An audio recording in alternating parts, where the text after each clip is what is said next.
आज 2025 में भी लोगों के अंदर दिशाओं का डर है। क्या सच में दिशाएं हमारे जीवन को प्रभावित करती हैं? लोग दिशाओं को देखकर उठते हैं, बैठते हैं, सोते हैं, घर बनवाते हैं।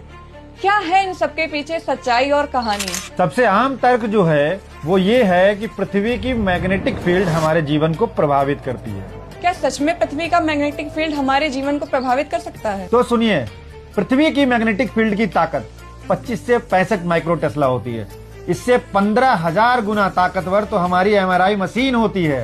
फिर भी ये हमारे शरीर को प्रभावित नहीं कर पाती है। इंसानों में चुंबकीय रिसेप्टर्स होते हैं, लेकिन पंछियों से कई हजार गुना कम। फिर भी पक्षी ना तो दिशाएं देखकर घर बनाते हैं, ना तो सोते हैं। अब हम आपको बताते हैं कि हमारे भारत में घरों के निर्माण में दिशाएं क्यों देखी जाती थीं। पहले के भारत में पूर्व की तरफ खिड़की इसलिए रखी जाती थी क्योंकि सुबह की सूरज की रोशनी मिल सके। उस समय लाइट तो होती नहीं थी और ना ही हमारे घरों में AC होते थे। उत्तर का मुंह ठंडी हवा के लिए इसीलिए चुना जाता था कि माना जाता था दक्षिण से गर्म हवाएं आती हैं और उत्तर से ठंडी हवाएं। दिशाओं का महत्व केवल हमारे जीवन को आसान करना था, ना कि डर को इन दिशाओं से जोड़ लेना। एक रिसर्च हुई जिसमें दिशाओं का डर मानने वाले 200 लोगों को अलग अलग हॉलों में लिटाला गया।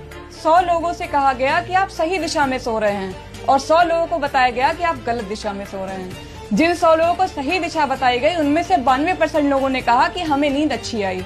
जिन लोगों को बताया गया था कि आप गलत दिशा में सो रहे हैं उनमें से 72% लोगों ने नींद की शिकायत करी कि नींद हमें अच्छी नहीं आई, जबकि वो 200 लोग टोटल सही दिशा में सो रहे थे। इसको साइकोलॉजी में कहते हैं नोसिबो इफेक्ट, मतलब डर से ही बीमारी पैदा होती है। जब आप यहाँ मानते हैं कि आपको दिशा प्रभावित करती है तो आपके दिमाग में डर का केंद्र सक्रिय हो जाता है। कॉर्टिसोल का उत्पादन 23% बढ़ जाता है और आपको नींद आने में दिक्कत होने लगती है। असल में अच्छी नींद पाने के लिए सबसे ज्यादा जरूरी चीजें हैं अंधेरा कमरा हो, शोरगुल कम हो, अच्छा बिस्तर हो और सबसे बड़ी बात मानसिक तनाव कम हो। जो लोग मान्यताओं पर टिके हैं उन परिवारों के लिए हमारी एक सलाह है। इस सलाह को याद रखिएगा। अगर आपकी मान्यता आपको सुकून देती है तो अपनी मान्यता को अपने लिए सकारात्मक उपयोग करें। इसे और लोगों पर जबरदस्ती ना थोपें और इसे पारिवारिक संघर्ष ना बनने दें। अच्छी नींद दिशा से नहीं मन की शांति से आती है। ये हमेशा याद रखिएगा।